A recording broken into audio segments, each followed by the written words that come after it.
बांग्लादेश की interim government ने devil Hunt यानी शैतान का शिकार के नाम से एक ऑपरेशन लॉन्च किया है। ये क्रैकडाउन तलबा कारकुनान पर अटैक के ज़िम्मेदारों की तलाश के लिए शुरू किया गया है। साबिक माजूल वज़ीर आज़म हसीना वाजिद के सपोर्टर्स की जानिब से तलबा पर अटैक किया गया। मुल्क भर में ऑपरेशन डेविल हंट में 1308 शरपसंदों को अब तक गिरफ्तार किया जा चुका है। 6 फरवरी को नाजरीन इस खबर के बाद कि शेख हसीना वाजिद एक फेसबुक लाइव से खिताब करने वाली हैं, बांग्लादेशी मुश्तइल हुए और उन्होंने मुजीबुर रहमान और शेख हसीना वाजिद से वाबस्ता इमारतों को मिसमार कर दिया।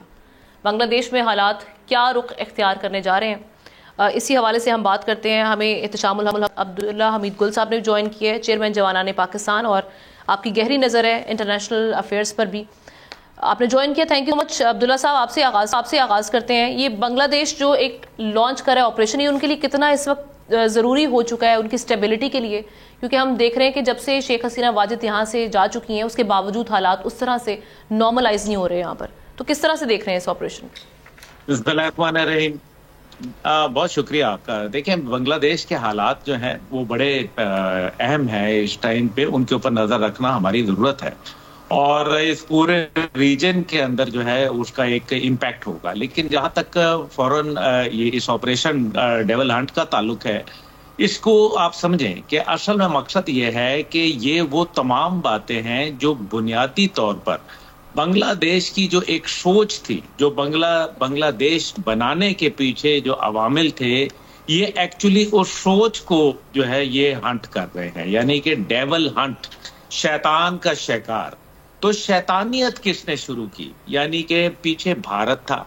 अब जो शेख हसीना वाजिद है वो कहाँ खड़ी है, कहाँ बैठी है, किसके जो है गोद में बैठ के परवरिश पा रही है और कहाँ से ये सारा सिलसिला शुरू हुआ, आपको सामने समझ आ जाएगी। मुफ्ती भानी के पीछे असल में भारत का मकरू हाथ था और उसने जो है वो पाकिस्तान को दो लख्त किया था। आज वहां के लोगों में ये शऊर पैदा हुआ है कि वो नौजवान नस्ल जिसने जो है एक दोबारा से जो बांग्लादेश की बुनियाद थी, जो सोच थी, जो फिक्र थी, उस 32 धान मंडी से जहां से ये सारा शुरू हुआ, उसको किस तरीके से उन्होंने निगेट कर दिया, उन्होंने रिजेक्ट कर दिया, ये है बात समझने वाली। अब जहां तक ताल्लुक है कि नौजवान नस्ल, तो नौजवान नस्ल बहुत ही वहां एग्रेसिव भी है, बहुत ही समझदार भी है, पढ़ी लिखी है और पूरी दुनिया में अपना एक मुमताज मुकाम रखती है।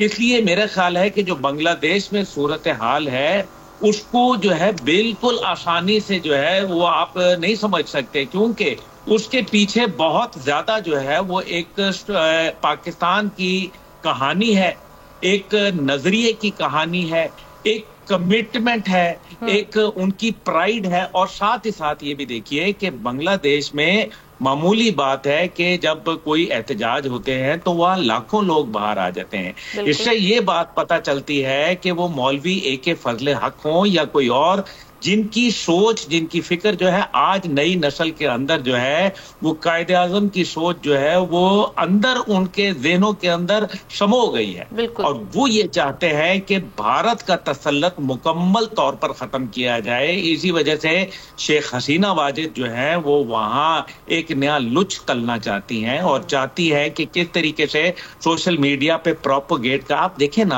आप देखें भारत ने एक भारी इन्वेस्टमेंट की, 250 क्रॉसिंग्स के ऊपर उन्होंने बांग्लादेश को जो है फैसिलिटेट करवाया, हर किस्म के टैरिफ जो है उनके ऊपर, और फिर जब उनके मंशा के मुताबिक नहीं हो सका उन्होंने सैलाब छोड़ दिया, बांग्लादेश को डुबो के रख दिया। यही इसको समझने की जरूरत है कि आज वहां एक अफसोस का वाक़या है। कायदे आज़म और पाकिस्तान को जिनको जो है निशाना बनाया गया, दो कौमी नजरिए का तमस्खर बनाया गया, आज वहां उन जिन्होंने ये बातें कही थी, जिन्होंने ये मनफी प्रोपेगेंडा पहुंचाया था, आज उनके मुजस्मों को जो लोगों ने जला के खाकस्तर कर दिया, उनके शेख मुजीबुर रहमान साहब के रेजिडेंस पर हमला, उस पर भी उनके धान मंडी के तमाम उनके लोगों को, उनके रुफका को, उनके जो जितने भी वहां उनके घर थे, उन सबको नजर आतिश कर दिया, यानी कि खुरच के रख दिया। सब्सक्राइब करें और बेल दबाएं ताकि कोई खबर रह न जाए।